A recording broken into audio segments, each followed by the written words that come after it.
Hi hello friends, super Kanmani സീരിയലിൻ്റെ latest episode റിവ്യൂയിലേക്ക് എല്ലാവർക്കും സ്വാഗതം. അങ്ങനെ തന്നെ ധനലക്ഷ്മി അവിടെ ഇരിക്കുന്നുണ്ട് കേട്ടോ. എല്ലാവരും അവിടെ വിഷമത്തോടുകൂടി ഇരിക്കുകയാണ്. ധനലക്ഷ്മിക്കാണെങ്കിലോ എന്തായാലും ദേഷ്യവും വരുന്നുണ്ട്. കാരണം ഇവള് കാരണമല്ല ഇങ്ങനെയൊക്കെ അവരുമായിട്ടുള്ള കല്യാണത്തിന് തയ്യാറായിട്ടുണ്ടായിരുന്നെങ്കിൽ ഇങ്ങനെയൊന്നും പ്രശ്നങ്ങളൊന്നും ഉണ്ടാവില്ലായിരുന്നല്ലോ എന്നുള്ള രീതിയിൽ അമ്മായിമാർ വന്നിട്ട് ചോദിക്കുന്നുണ്ട്, എന്താ ധനലക്ഷ്മി ഇനി ചെയ്യേണ്ടത്? എന്നോട് ചോദിച്ചിട്ട് എന്താ കാര്യം? ഇതാ നിങ്ങളുടെ ഇരിക്കുന്നു ദൈവപുത്രിയും നിങ്ങളുടെ ഏട്ടനൊക്കെ, അവരോട് തന്നെ ചോദിച്ചു നോക്ക്. ഇനി നമ്മളെ രക്ഷിക്കാൻ ദൈവപുത്രൻ തന്നെ ഇറങ്ങി വരേണ്ടി വരും എന്ന രീതിയിലൊക്കെ പറഞ്ഞു കൊടുക്കുന്ന സമയത്ത് തന്നെയാണ് അവിടേക്ക് വരുണിൻ്റെ അച്ഛനും കൂട്ടിക്കൊണ്ട് വരാട്ടോ ചെയ്യുന്നത്.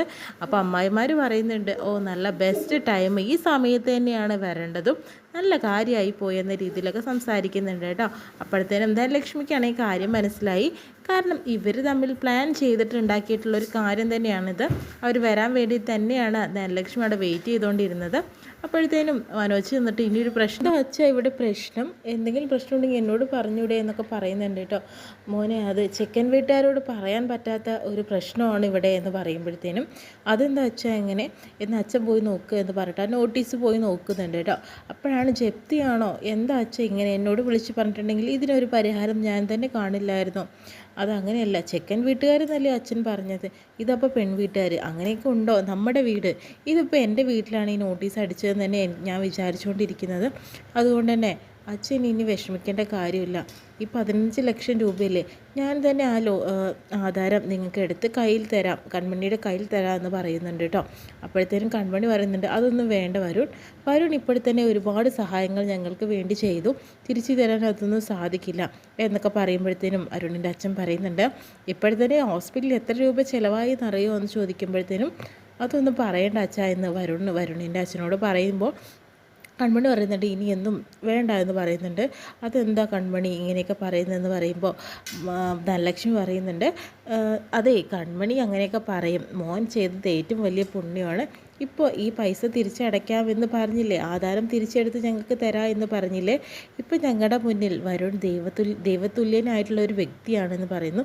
എനിക്ക് എത്ര കടപ്പാടുണ്ടെന്നറിയോ വരുണിനോട് എന്ന രീതിയിലൊക്കെ ധനലക്ഷ്മി പറയുക കേട്ടോ ചെയ്യുന്നത്. അപ്പോഴത്തേനും മനോജും പറയുന്നുണ്ട്, അതൊന്നും വേണ്ട വരുൺ എന്ന് പറയുന്നുണ്ട്, അങ്ങനെയൊന്നും പറഞ്ഞാൽ പറ്റില്ല എന്നൊക്കെ പറയുന്നുണ്ട്. പിന്നീട് കൺമണി ഞാൻ തമ്മിലുള്ള വിവാഹ തീയതി എന്നാണ് ഉറപ്പിക്കുന്നത്, പൂർണ്ണ സമ്മതത്തോടു കൂടി അതിൻ്റെ പിറ്റേ ദിവസം ആ ഒരു കടം വീട്ടിയതിന് ശേഷം ആ ആധാരം തിരിച്ചെടുത്ത് ഞാൻ കയ്യിൽ കൊണ്ടുവന്ന് തരുമെന്ന് പറയുന്നുണ്ട്. ഇനി ഞാൻ സത്യം പറയാം, ഇനി എൻ്റെ ഭാഗത്തുനിന്ന് ഒരു പ്രശ്നം ഉണ്ടാവില്ല അച്ഛൻ്റെ തലയിൽ തൊട്ട് സത്യം ചെയ്യാമെന്നൊക്കെ പറഞ്ഞു കൊടുക്കുകയാണ്. അതിനുശേഷം തന്നെ കൺമണി ഞാൻ പോവുകയാണെന്ന് പറയുന്നു. മനോജേട്ടാ ഞാൻ പോയിട്ട് വരാമെന്ന് പറഞ്ഞിട്ട് വരുണ് തിരിച്ച് പോവുകയാണ് കേട്ടോ. അപ്പോഴത്തേനും ധനലക്ഷ്മി പറയുന്നുണ്ട്, ഇപ്പോഴാണ് എൻ്റെ ശ്വാസം നേരെ വീണത്, ഇത്രയും നേരം ഞാൻ പ്രാർത്ഥിച്ചുകൊണ്ടിരിക്കുകയായിരുന്നു വിഘ്നേശ്വരനോട്, നാളത്തെ ഒരു ദിവസത്തെ പൂജ എൻ്റെ വകയാണ്, കാരണം എങ്ങനെയെങ്കിലും ഇത് പ്രശ്നം മാറിക്കിട്ടണമെന്ന് പറഞ്ഞിട്ട്, പിന്നെ ഇന്നത്തെ വൈകുന്നേരത്തെ പിറന്നാൾ സദ്യ അതും എൻ്റെ വക തന്നെയാണെന്നൊക്കെ പറയുന്നുണ്ട് കേട്ടോ. അപ്പോൾ കൺമണി പറയുന്നുണ്ട്, ഏടത്തി ആഗ്രഹിച്ച പോലെയൊന്നും നടക്കാനായിട്ട് പോകുന്നില്ല, എനിക്ക് ഒട്ടും തന്നെ വരുണയുമായിട്ടുള്ള കല്യാണത്തിന് താല്പര്യമില്ല എന്നൊക്കെ പറയുകയാണ്. അതെന്താടി നീ അങ്ങനെ, ഒരാൾ സഹായിക്കാൻ വന്നു എന്ന് വിചാരിച്ചിട്ട് നീ നിൻ്റെ അഭിപ്രായത്തിൽ ഒരു മാറ്റം വരുത്താനായിട്ട് നിൽക്കരുത് കേട്ടോ എന്ന് പറയുന്നു. എൻ്റെ അഭിപ്രായത്തിൽ എനിക്കുണ്ട് ആത്മാഭിമാനം, അതുകൊണ്ട് തന്നെ എനിക്ക് ഈ കല്യാണത്തിന് താല്പര്യമില്ല പറഞ്ഞിട്ട് ആ കൺമണി അകത്തേക്ക് പോകുന്നു. ഓ, അവളുടെ ആഗ്രഹം കണ്ടില്ലേ, ഇനിയിപ്പോൾ ഒന്നും നടക്കാനും പോകുന്നില്ല, മനോജും അപ്പോൾ അകത്തേക്ക് പോകാട്ടോ. അപ്പോഴത്തേനും അച്ഛൻ വന്നതിന് ശേഷം കൺമണിയോടായിട്ട് പറയുന്നുണ്ട്, എന്താ മോളെ എങ്ങനെയൊക്കെ പറഞ്ഞതെന്ന് പറയുന്നു. എന്താ അച്ഛാ ഇതൊക്കെയല്ലേ അവരുടെ മനസ്സിലിരിപ്പ്, മോളെ ഈ വീട് ഒരിക്കലും തന്നെ വിട്ട് കളയാൻ നമുക്ക് പറ്റില്ല, നിൻ്റെയും മനോജിൻ്റെയും കുട്ടിക്കാലം ഇവിടെ തന്നെയാണ്, പിന്നെ നിങ്ങളുടെ അമ്മയുടെ ആഗ്രഹം അതുപോലെ തന്നെ നിങ്ങളുടെ അമ്മയുടെ ആത്മാവും ഇവിടെ തന്നെയാണ്, ഈ വീട് നമുക്ക് എങ്ങനെ വിട്ട് കളയാനായിട്ട് സാധിക്കുമെന്ന് പറയുമ്പോഴത്തേനും കൺമണി പറയുന്നുണ്ട്, എൻ്റെ ആഗ്രഹത്തിന് യാതൊരു തര വിലയോ ഒന്നും ഇല്ലേ അച്ഛ, ഞാനെന്താ നിങ്ങളുടെ കളിപ്പാവയാണോ, എനിക്കും ഇല്ലേ ആഗ്രഹങ്ങളൊക്കെ, അതൊന്നും നിങ്ങൾ നടത്തി തന്നില്ലെങ്കിലും വേണ്ടില്ല, എന്നെ ഇങ്ങനെ കൊല്ലാതിരുന്നാൽ മതി എന്നൊക്കെ പറഞ്ഞു കൊടുക്കുന്നുണ്ട് കേട്ടോ. കാരണം എന്ന് വെച്ചിട്ടുണ്ടെങ്കിൽ വരുണമായിട്ടുള്ള ജീവിതം എനിക്ക് ഊഹിക്കാൻ പോലും പറ്റുന്നതിലപ്പുറമാണ്. അതുകൊണ്ട് തന്നെ ആ കല്യാണത്തിന് താല്പര്യപ്പെട്ടാൽ മാത്രമാണ് ആ ആധാരം എടുത്തു തരുള്ളൂ വരുൺ. അപ്പോൾ അവൻ്റെ ആഗ്രഹം എന്താണ്, എന്നെ കിട്ടണമെന്ന് തന്നെയല്ലേ, എന്നെ കൊല്ലാകൊല ചെയ്യണമെന്ന് തന്നെയാണ് അവൻ്റെ ആഗ്രഹം. ഞാൻ എങ്ങനെ ജീവിച്ചാൽ നിങ്ങൾക്ക് എന്താ, നിങ്ങൾക്ക് നിങ്ങളുടെ ആവശ്യങ്ങൾ മാത്രം, ബലിയാടാവാൻ ഞാൻ മാത്രം ഉണ്ടല്ലോ, പിന്നെ ജനിച്ചു പോയില്ലേ, പിന്നെ ജീവിച്ചല്ലേ പറ്റുള്ളൂ എന്നൊക്കെ കൺമണി പറയാം കേട്ടോ. അപ്പോഴത്തേനും കൺമണിയുടെ അച്ഛന് നല്ല സങ്കടം വരുന്നുണ്ട് കേട്ടോ, കരയുന്നുണ്ട്. അച്ഛനെ വിഷമിപ്പിക്കാൻ വേണ്ടി പറഞ്ഞതൊന്നും അല്ല കേട്ടോ ഞാൻ. കാരണം എന്ന് വെച്ചിട്ടുണ്ടെങ്കിൽ എൻ്റെ വിഷമം ഞാൻ പറഞ്ഞതാണ്. കാരണം എന്ന് വെച്ചിട്ടുണ്ടെങ്കിൽ എല്ലാവരും കൂടി എന്നെയാണ് ഇതിൽ എല്ലാത്തിനും വലിച്ചഴക്കുന്നത്. അച്ഛനൊരു പാവമാണ്, അച്ഛൻ വിചാരിച്ചാൽ ഒന്നും നടക്കില്ല എന്ന് എനിക്കറിയാം. ഒരു മറുപടി പറയാൻ പോലും എൻ്റെ അച്ഛന് സാധിക്കില്ല. പിന്നെ എങ്ങനെ അച്ഛനെങ്ങനെ പറയാ എന്നൊക്കെ പറയുകയാണ്. അതുകൊണ്ട് തന്നെ അച്ഛൻ വിഷമിക്കേണ്ട. അവരുമായിട്ടുള്ള കല്യാണം നടന്നില്ലെങ്കിലും ആ പൈസ എങ്ങനെയെങ്കിലും തിരിച്ചു കൊടുക്കാൻ, അതായത് നമ്മുടെ ആധാരം എടുക്കാനും എനിക്ക് സാധിക്കും, ഞാൻ എന്തെങ്കിലുമൊക്കെ ചെയ്യാമെന്ന് പറഞ്ഞിട്ട് കൺമണി അവിടെ നിന്ന് തിരിച്ചു പോകുന്നതായിട്ടാണ് കാണിക്കുന്നത്. ഇപ്പോഴത്തേനും അമ്മായിമാർ അടുക്കളയിലിരുന്ന് സംസാരിക്കുന്നുണ്ട്. എന്താ ഇനി ചെയ്യാം? ധനലക്ഷ്മി പറഞ്ഞതുപോലെ തന്നെ കൊടുങ്കാറ്റ് വന്ന് അടിച്ച് തന്നെ പോയി. കാരണം പിച്ചച്ചട്ടി എടുക്കുമെന്ന് പറഞ്ഞില്ലേ, അതുപോലെ നടന്നല്ലോ എന്ന് പറയുന്നു. ഇപ്പോഴത്തേനും ധനലക്ഷ്മി വരുന്നുണ്ട്. ഞാൻ പറഞ്ഞതല്ലേ ഉള്ളൂ, 2 ദിവസം കൊണ്ട് അതും നടക്കാനായിട്ട് പോകുന്നുണ്ട് കേട്ടോ. ഒരുത്തൻ വന്ന് രക്ഷിക്കാമെന്ന് പറഞ്ഞ് വന്നില്ലേ, അവരെ പോലും ആട്ടിവിട്ടതാണ് കൺമണി. പിന്നെ എന്താ ഇതിൽ കൂടുതൽ നിങ്ങളോടൊക്കെ പറയാനുള്ളത്? അവനായിട്ട് കല്യാണത്തിന് താല്പര്യപ്പെട്ടിട്ടുണ്ടെങ്കിൽ തന്നെ എന്തായാലും അവൻ രക്ഷിക്കുമായിരുന്നല്ലോ എല്ലാവരും അവരവരുടെ പാട്ടിന് പൊയ്ക്കോ, ഞാനും പൊയ്ക്കോളാം. അല്ലാതെ ഒരു രക്ഷയൊന്നുമില്ല അതിൽ പറയാനായിട്ട്. അല്ലെങ്കിൽ നിങ്ങൾ വരുണുമായിട്ടുള്ള കല്യാണത്തിന് അവളെ കൊണ്ട് സമ്മതിപ്പിക്കുകയും, നിങ്ങൾക്ക് അവളുടെ അമ്മായിമാരല്ലേ, സമ്മതിപ്പിക്കുക വേഗം എന്ന് പറയുന്നുണ്ട് കേട്ടോ.